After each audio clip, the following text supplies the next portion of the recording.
Hola, mentes curiosas. Os doy la bienvenida a este nuevo podcast de True Crime que acaba de nacer y al que he decidido llamar Mens Criminalis. Mi nombre es Patri y la psicología y el True Crime son mi pasión. Aquí en este podcast hablaremos de crimen, pero también de lo que subyace. Los procesos psicológicos, las técnicas criminológicas y también quizá algunos detalles jurídicos. Yo soy psicóloga, no soy jurista ni criminóloga, pero estos son campos que me fascinan y con los que disfruto documentándome también. Y me encantaría poder compartir esta pasión con vosotros durante mucho tiempo. Si también os interesan estos temas y os gusta mi contenido, podéis darle like a este podcast, compartirlo en las redes o seguirme en las plataformas de podcast, tanto iVoox como Spotify y en el canal de YouTube que tengo con el nombre Mens Criminalis, claro. También he creado un Instagram donde iré subiendo información y reels. Podéis encontrarlo como @menscriminalis, así que seguidme también ahí. Mi objetivo es crear una comunidad de mentes curiosas interesadas por el crimen y la investigación. Pero volviendo al tema. Preparando el caso de hoy he estado reflexionando. Y es que nos pasamos la vida aprendiendo que vivir en sociedad conlleva una serie de normas básicas, de las cuales la más esencial es el respeto por la vida de otros. No matarás es el mandamiento fundamental de muchas religiones, sino de todas. Aprender a convivir y no hacer daño a otros tiene sentido, no solo para evitar las represalias de los seres queridos de aquel a quien decides eliminar, sino porque en un grupo en el que puedas deshacerte de aquel que te molesta, terminarás quedándote solo. Y solos los humanos no sobrevivimos. Esto quizá pueda parecer demasiado frío y egoísta, no matar para no sufrir las consecuencias. Porque ¿dónde queda la empatía? ¿Por qué no simplemente comprender que la vida es algo demasiado valioso como para arrebatarla sin más? Es solo, como digo, una reflexión. Como ya he comentado, en este podcast traeré sobre todo casos españoles y europeos. Y tal vez os preguntéis ¿por qué? Pues simplemente porque los procedimientos judiciales, policiales y de investigación criminológica tienen mucho que ver con el país donde tiene lugar el delito. No es solo que las leyes sean diferentes, sino que esto conlleva muchas cosas. Desde la forma en que se analiza la escena de un crimen hasta el modo en que se trata a un sospechoso o a un detenido. Esto es algo que vamos a ver en el caso que traigo hoy. Se trata, pues, del caso del famosísimo asesino en serie que tuvo en jaque a la ciudad de Madrid en el año 2003 y que generó una psicosis colectiva increíble. Hablo del asesino de la baraja o del naipe, Alfredo Galán.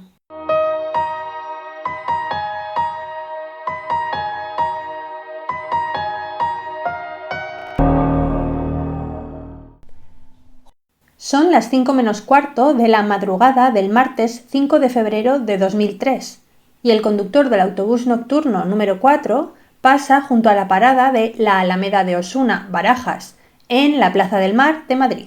Ve algo extraño en la acera, alguien tirado, se baja y comprueba que es un viajero habitual que se encuentra herido. Ve que hay sangre y el viajero no reacciona.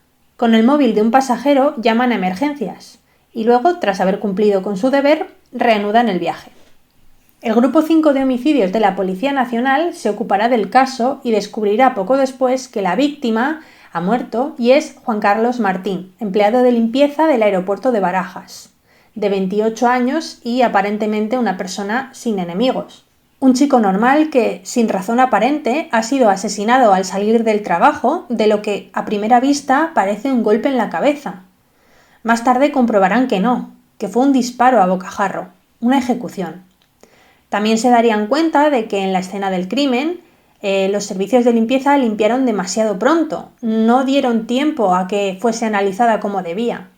Vieron entonces también que había un naipe, una carta de la baraja española, en concreto el as de copas. La primera hipótesis de los investigadores se decanta por un ajuste de cuentas, mafias o una apuesta. No sabían lo que se les venía encima. Madrid, ese año, 2003, estaba siendo azotada por una ola sin precedentes de criminalidad. Se calcula que había un homicidio cada 63 horas, algo exagerado, de modo que la policía estaba desbordada. En un primer momento no asocian este suceso con otros crímenes, uno anterior y otro que tuvo lugar ese mismo día 5 de febrero por la tarde. Ambos están relacionados, aunque eso tarda en descubrirse. así que os lo contaré un poco más adelante. Nos trasladamos ahora un mes más tarde, al 7 de marzo de 2003, y a la localidad de Tres Cantos, Madrid. Es de noche y una pareja joven de inmigrantes, Eduardo y Anahid, están hablando junto al portal de un bloque de viviendas. En ese momento, ella, que está de frente, ve acercarse a un chico. No ve nada raro, no le saltan las alarmas, pero el desconocido se para delante de Eduardo, saca un arma, le apunta a la cabeza y dispara. Luego se gira hacia Anahid, le apunta y el arma se encasquilla. Anahid se ha agachado, aterrada, esperando su destino final, pero al poco se da cuenta de que el chico desconocido se ha marchado. No sabe de dónde, pero de pronto hay gente que se acerca a auxiliarlos y llaman a emergencias. Los sanitarios dejan la escena hecha un desastre, con gasas ensangrentadas por todas partes y probablemente se perderán muchos indicios que los expertos de criminalística podrían haber encontrado. Sin embargo, una de las cosas que sí encuentra la policía en la escena es algo que les hiela la sangre. Un 2 de copas. De nuevo un naipe. ¿Eso qué significa? Sin duda está relacionado con el caso del mes anterior. ¿O no? ¿Y si es un imitador? ¿Y si no lo es? ¿Qué busca? El joven víctima del primer crimen no tiene nada que ver con la pareja de esa noche. No hay un patrón o no parece haberlo. Entonces, ¿el asesino mata de forma aleatoria? ¿Y entonces cualquiera podría ser el siguiente? Por supuesto, en cuanto esta información llega a los medios de comunicación, empieza a cundir el pánico. En la televisión hay supuestos expertos, analistas de todo tipo, elucubrando acerca del significado de los naipes, del mensaje que el criminal quiere enviar. Algunos creen que busca fama o control, otros que solo quiere intimidar, sembrar el terror, y algunos creen que quiere poner a prueba a la policía. Anahid, la chica superviviente a este segundo ataque, tras declarar y ayudar a la policía a crear un retrato robot del criminal, comparte su historia en platos de televisión, lo que genera aún más revuelo. La policía no ve esto con buenos ojos, podría afectar a la investigación. No es que tengan mucho, aunque una pista sí tienen. Tras barrer de nuevo la segunda escena del crimen, encuentran un casquillo de bala, un proyectil de 7,62 milímetros, que es una medida nada habitual. Es ahí cuando los expertos de balística identifican que el arma utilizada es una pistola Tokarev, de fabricación soviética, que dispara balas de 7,62 milímetros. Entonces se enlazan los crímenes del naipe con otros dos previos en los que se usó el mismo arma. Y no hay duda porque aquella es una pistola extremadamente rara de ver en España. Sin embargo, esta información se encontrará bajo secreto de sumario. Esos dos crímenes sin resolver, que ahora saben fueron cometidos por el mismo asesino que los del naipe, tuvieron lugar el 24 de enero y el 5 de febrero, el mismo día que el de las de copas, aunque ahí no había ninguna carta de la baraja. El 24 de enero era viernes. Juan Francisco Ledesma, un hombre de mediana edad que era portero de un edificio residencial en el barrio de Chamberí, Madrid, estaba dando de comer a su hijo de 2 años en su portería cuando alguien, sin previo aviso, entró. La persona que entró en la vivienda era un desconocido, que lo hizo arrodillarse y, delante del bebé, le disparó en la cabeza, como si fuese una ejecución. Fue encontrado 2 horas más tarde por su pareja. El niño, ya adulto, que aparece en algunos documentales, declara que no recuerda absolutamente nada del suceso.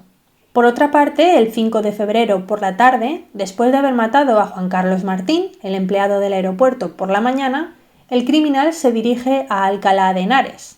Era media tarde cuando entra en un bar de barrio, el Bar Rojas. Allí hay 3 personas, la dueña, Teresa Sánchez, su hijo, Miquel Jiménez, y una clienta habitual, Juana Dolores Uclés. Sin mediar palabra, el asesino dispara al chico y a la clienta, acabando con ellos en el acto. Luego dispara a Teresa, la dueña, que trata de esconderse detrás de la barra. Ella recibe 3 balas, en el hombro, la espalda y la pierna, que la dejan gravemente herida, aunque sobrevive.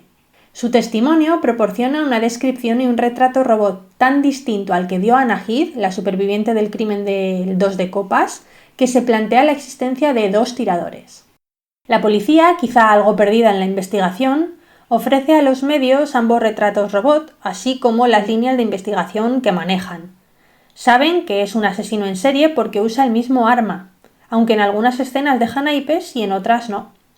La prensa ya lo llama el asesino del naipe o de la baraja. También se comparte alguna información sobre su perfil, sobre todo cosas que tal vez lo hagan enfadar o que hagan que actúe con imprudencia y cometa algún error. Dicen que es alguien frustrado personal y familiarmente, que podría estar vinculado con grupos de la extrema derecha o quizá ser o haber sido militar. No es todo el perfil, solo algunos datos. Con todo esto se pide la colaboración ciudadana, una estrategia que no suele ser muy provechosa, por otra parte. Mientras tanto, los investigadores piden al Instituto Social de las Fuerzas Armadas una lista de los militares entre 25 y 30 años que han estado en misión internacional y que padezcan algún trastorno psiquiátrico. Para sorpresa de los investigadores, hay más de 3.000 nombres. Entre los grupos de extrema derecha que se están investigando surge entonces un sospechoso al que detienen y que es reconocido en una rueda de reconocimiento por la dueña del bar Rojas. Sin embargo, la memoria es muy voluble, más aún en situaciones traumáticas como la que había vivido esa mujer, por lo que claramente esto era un fallo. Ese chico pasó un mes en prisión antes de ser liberado, a pesar de que los policías sabían que no era el asesino de la baraja. ¿Por qué entonces permitieron que estuviera tanto tiempo en prisión? La respuesta parece ser que se debe a que en ese mes había elecciones. En España se supone una separación de poderes, pero en algunos casos, como este, podemos ver que existe una influencia que no debería ser del poder político sobre el poder judicial. Finalmente, por suerte, este chico fue liberado por falta de pruebas. Aunque la investigación no tenía todavía nada en firme, sí había una línea principal y era la relacionada con el arma. Pero antes de poder llegar a ningún otro sospechoso, el 18 de marzo de 2003, el asesino de la baraja actúa de nuevo. Esa noche había un partido de fútbol. Una pareja de inmigrantes rumanos paseaba por una zona de parque en Arganda del Rey. Él, Gheorghe Magda, llevaba 1 año y medio trabajando en España. Ella, Doina Magda, estaba de visita durante unos días. De pronto un hombre se cruza con ellos en el parque y, al rebasarlos, les dispara a ambos en la cabeza y por la espalda. Él pierde la vida en el acto. Ella pasa 44 días en coma hasta que finalmente se va también. Los vecinos dirían que sí, que escucharon detonaciones, pero creyeron que eran petardos porque el Real Madrid acababa de marcar gol. En la escena del crimen no llegaron a encontrar los casquillos, probablemente perdidos entre la maleza de la zona, pero sí había 2 cartas de la baraja, el 3 y el 4 de copas. Los investigadores están al límite, tienen todos los datos, pero estos no parecen mostrar una cohesión clara. Unos crímenes con pruebas de balística y otros sin casquillos que analizar. Unos crímenes con naipe y otros sin ellos. Víctimas aleatorias que no responden a ninguna victimología y un perfil geográfico que tampoco es claro. ¿Dónde podría actuar la próxima vez? Hay demasiadas opciones entre los muchos municipios cercanos a Madrid. Mientras la policía se hace estas preguntas, el tiempo pasa sin más asesinatos, por suerte, y los medios de comunicación hablan de otras cosas, de noticias de más actualidad. El asesino de la baraja permanece inactivo hasta que el 3 de julio de 2003, más de 3 meses después del último crimen, un chico borracho entra en la comisaría de Puertollano, una localidad de Ciudad Real, Castilla-La Mancha, diciendo que él es el asesino de la baraja. ¿Su nombre? Alfredo Galán Sotillo.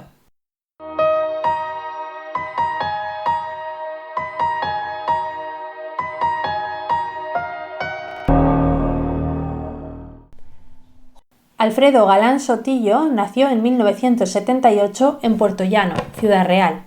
Era el cuarto de 5 hermanos. De pequeño era un niño normal, alegre, pero a sus 8 años su madre fallece en el parto de su hermana pequeña. Su padre, además, es una persona con problemas de alcoholismo y violencia.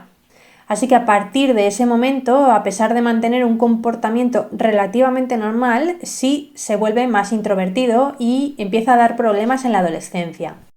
Hay testimonios de vecinos y conocidos que señalan que no era un niño feliz y de hecho se menciona que maltrataba al perro de su hermana. La pérdida y la violencia en la infancia son factores facilitadores para el desarrollo de trastornos de personalidad, pero no es una regla matemática, no siempre están presentes. Con 20 años, en 1998, Alfredo Galán ingresa en el ejército, llegando a alcanzar el rango de cabo primero del régimen de paracaidistas de Alcalá de Henares. Su paso por el ejército no difiere mucho del de tantos otros jóvenes. Hace amigos, sale de fiesta, se aficiona quizá demasiado al alcohol y empieza a sufrir ansiedad. Llega a participar en 2 misiones humanitarias del ejército español en Bosnia. Eran misiones de paz, pero eso no le eximió de presenciar algunas escenas violentas o trágicas, lo que en apariencia le afectó. Los expertos que han hablado con él, han analizado su personalidad, creen que algo pasó en Bosnia, especialmente en su segunda misión, que lo cambió totalmente. Sin embargo, el propio Galán lo niega. Nunca lo sabremos. Es en esas misiones cuando consigue traer a España de contrabando la pistola Tokarev que usaría en sus asesinatos tiempo después, y de ello hay pruebas y testimonios de compañeros. Pero volviendo a su vida, en 2003, tras ser diagnosticado con neurosis y ansiedad por el psiquiatra del ejército, le mandan de vuelta a Madrid. Él necesitaba un descanso, pero nada más volver es destinado a las costas gallegas a ayudar con el vertido de crudo que tuvo lugar ese año por el petrolero Prestige. Supongo que nos acordaremos de esto, porque fue un desastre medioambiental tremendo. Esta situación, así como una disputa con un superior, agravó su estado mental y además incrementó su dependencia del alcohol. Así que finalmente, en enero de 2003, causó baja del ejército y entró a trabajar como vigilante de seguridad del aeropuerto de Barajas. Fue en ese momento cuando decidió matar. No hubo aparentemente ninguna razón especial, salvo la intensa curiosidad que le llevaba a preguntarse qué se sentiría al matar a otra persona. Podría decirse, tras indagar un poco en su psique, que Galán es un psicópata primario, movido por un puro deseo de matar, impulsivo, y que no planifica demasiado sus crímenes. No quería ver el sufrimiento de sus víctimas, eso no le interesaba. Le bastaba con poder decidir si vivían o morían, lo que es sin duda una sensación de poder y control absolutos. Esta sensación era su objetivo para matar, al menos eso parece. Galán era muy consciente de todas las implicaciones de sus asesinatos, pero en su mente la vida humana, la vida de otros, claro, no tenía ningún valor. Aparte de una clara adicción al alcohol, el diagnóstico recibido en el ejército, la neurosis ansiosa, no parece muy compatible con la personalidad mostrada durante los asesinatos, porque en ellos Galán se perfila más como una persona fría, nada empática y sádica, con claro desprecio por los demás, y que usa la violencia para someter a otros. Como he mencionado anteriormente, Galán se entrega estando borracho, se entrega a la policía. Al principio, la policía no le cree, pero él da detalles del caso que solo el asesino podría saber. Lo cuenta todo, detalles que eran secretos, como que en las cartas que había dejado en las escenas de los crímenes había pintado un punto con rotulador azul. Parece de locos, pero sin duda están frente al temido asesino del naipe. Lo malo es que después de confesar, cuando a Galán se le pasa la borrachera, se desdice de su declaración, la cual no pudo firmar por no encontrarse en pleno uso de sus facultades. Esto pone a la policía en un aprieto. Si esta misma situación hubiera sucedido en Estados Unidos, por ejemplo, la confesión de Galán podría haber sido vinculante sin necesidad de más pruebas. De hecho, la perorata que se escucha en las películas y que todo el mundo es capaz de reconocer, eso de tiene derecho a guardar silencio, si no lo hace, todo lo que diga podrá ser usado en su contra. Bueno, pues esto se llama advertencia Miranda y es un procedimiento policial estadounidense cuya finalidad es comunicar al acusado que puede no declarar contra sí mismo y que tiene derecho a no decir nada hasta que sea asistido por un abogado. Viene de un caso de los años 60 en el que un criminal llamado Ernesto Miranda fue condenado solamente con su confesión ante la policía como prueba, lo cual sus defensores consideraron una violación de sus derechos. Aquí en España, como digo, no hace falta esa advertencia porque el sospechoso puede desdecirse, retractarse de una confesión siempre que no se haya hecho ante un juez. Y eso hizo Galán. Al cambiar de idea, lo que hizo o lo que consiguió fue acelerar forzosamente el trabajo de la policía. Como seguramente sabréis, un detenido solo puede estar en los calabozos de una comisaría durante 72 horas. Después de ese periodo, debe pasar a disposición judicial o ser puesto en libertad. Así pues, los investigadores tenían ese margen de tiempo para encontrar alguna prueba que respaldase la confesión inicial de Galán. Entonces se registra su domicilio, una casa que comparte con una de sus hermanas, y por suerte se encuentran algunas pruebas. Hay recortes de periódico de sus crímenes, por ejemplo, y algo más contundente: un cartucho de balas del mismo calibre que las del asesino del naipe y que además tienen marcas de percusión idénticas a las del arma del crimen.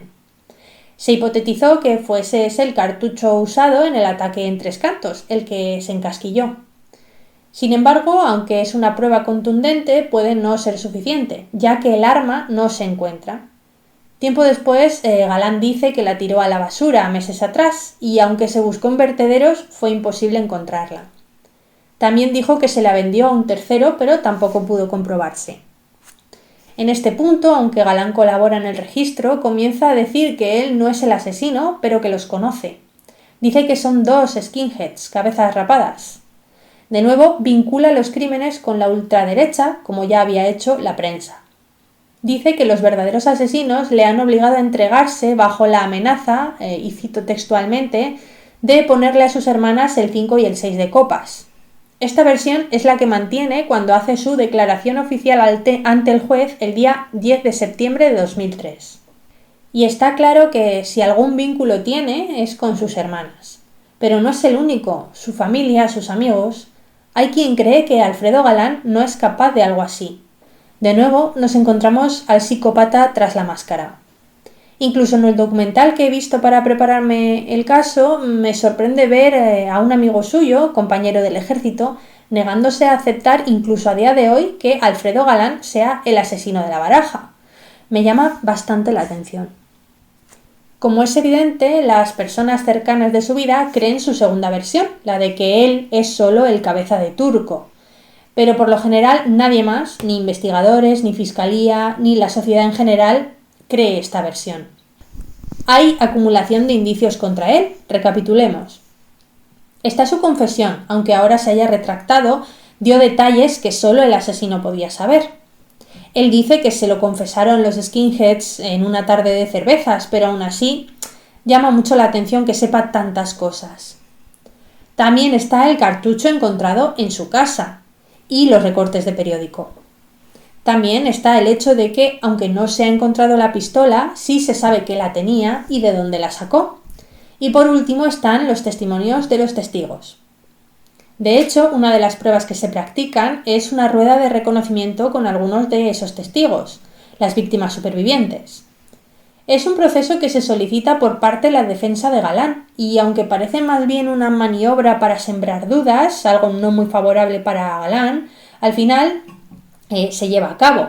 Y lo cierto es que todos los testigos reconocen a Galán en esa rueda de reconocimiento, a pesar, y hay que tener en cuenta, de que cuando lo vieron en el momento de los hechos, él iba tapado con gafas de sol o elementos que hacían imposible ver claramente su cara.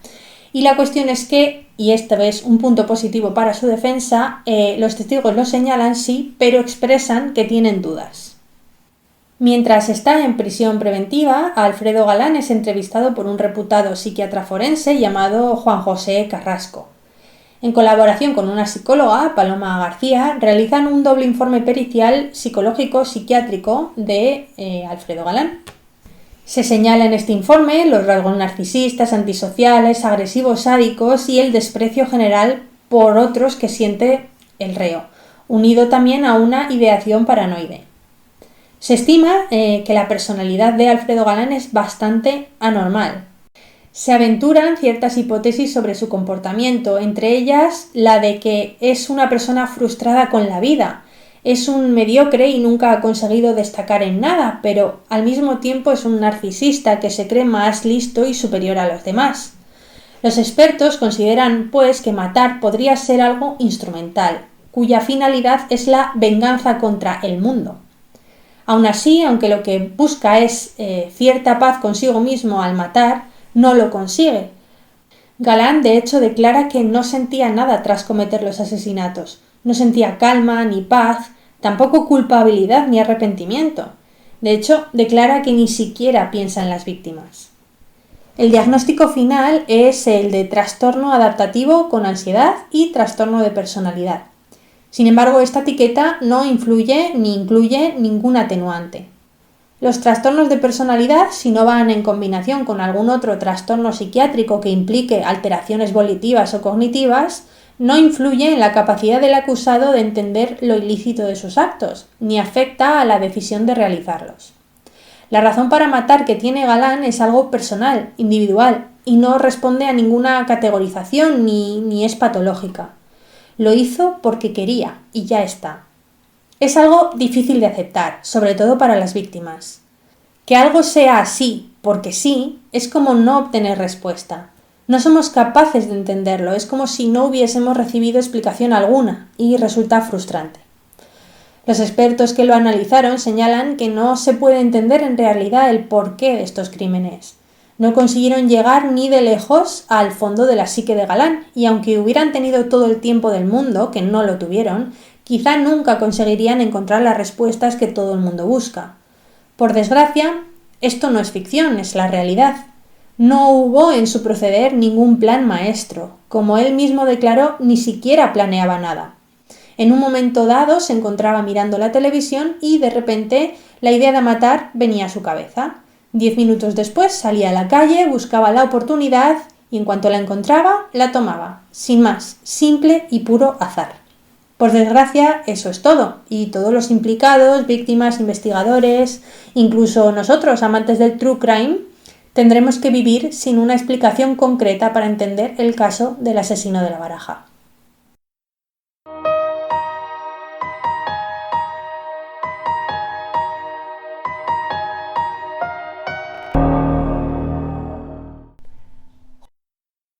El juicio contra Alfredo Galán Sotillo, el asesino de la Baraja, comienza el 7 de febrero de 2005, entre una altísima expectación. Se piden 151 años por 3 delitos de lesiones, 3 delitos de tentativa de homicidio, 5 delitos de asesinato, 1 de tenencia ilícita de armas y 1 de allanamiento de morada.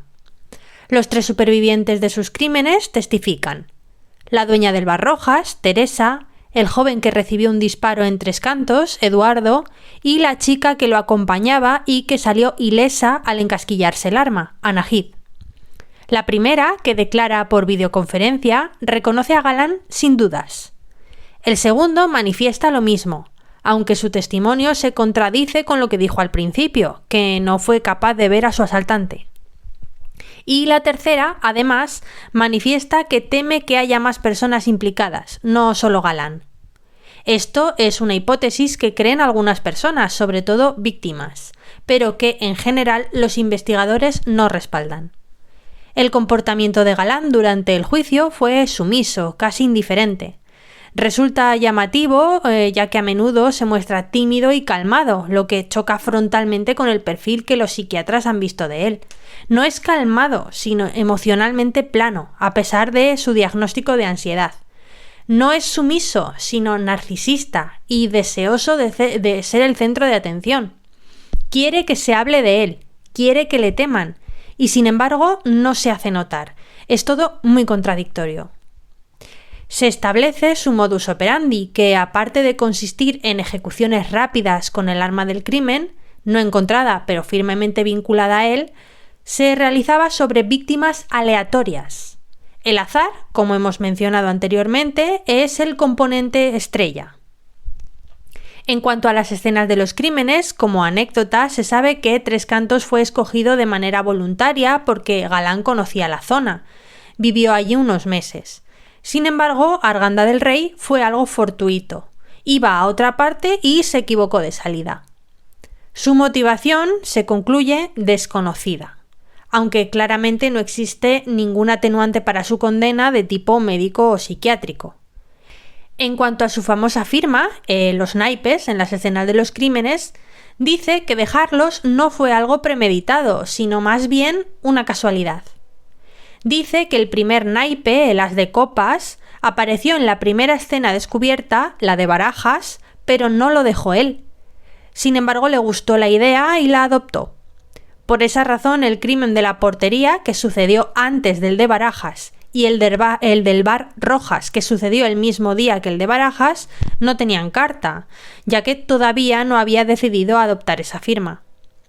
Por último, ante la pregunta de por qué dejó de actuar tantos meses antes de entregarse, él declara que llevaba guantes de cuero negro en sus crímenes y que, como llegaba el verano, ya no podía. Finalmente, como veía que ya no se hablaba de él y que la policía no conseguía encontrarle, decidió entregarse. No con arrepentimiento, sino con un sentimiento de superioridad. Veía que la policía era incapaz y solo sería capturado si él se entregaba, cosa que técnicamente fue cierta. Así pues, con toda esta información, pruebas y testimonios, se dicta sentencia el 5 de marzo de 2005 y Galán es condenado a 142 años de prisión. También se establecen unas indemnizaciones a las víctimas a cargo del Estado. Y resulta indignante porque a día de hoy, al parecer, siguen sin haberse satisfecho. Por supuesto, aunque su condena es de tantos años, ya sabemos que no se cumplirá íntegra. La pena máxima establecida por el sistema jurídico vigente en el momento de la condena de Galán era de 25 años. Por lo tanto, Galán saldrá en libertad en 2028.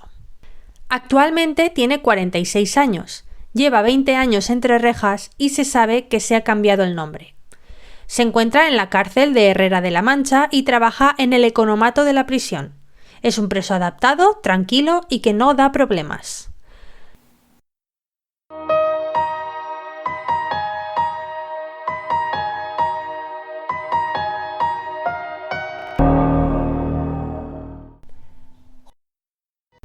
Hasta aquí lo que puedo contaros de este misterioso e indignante caso. ¿Vosotros creéis que si Galán no se hubiese emborrachado y entregado ese día de julio a la policía, le habrían pillado? ¿Habría seguido matando? ¿O se habría calmado y sería ahora el caso sin resolver más críptico de la crónica negra española? Os leo en comentarios. Mientras tanto, os recuerdo que todo lo expuesto en este podcast es fruto de una investigación sobre los medios accesibles al público general, que puede haber errores, por supuesto, pero en ese caso han sido sin ninguna intención, y que aunque intento no dar mis opiniones personales, a veces puede escaparse alguna, y como profesional de la psicología puedo también haber añadido apuntes o datos basados en mi propia experiencia.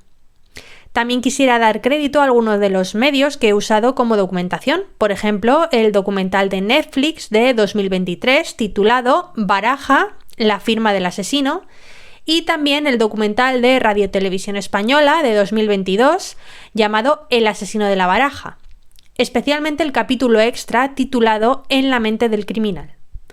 Dicho esto, me gustaría que le dierais like a este podcast, que me siguierais tanto en las plataformas de podcast como iVoox o Apple Podcast, tanto como en YouTube.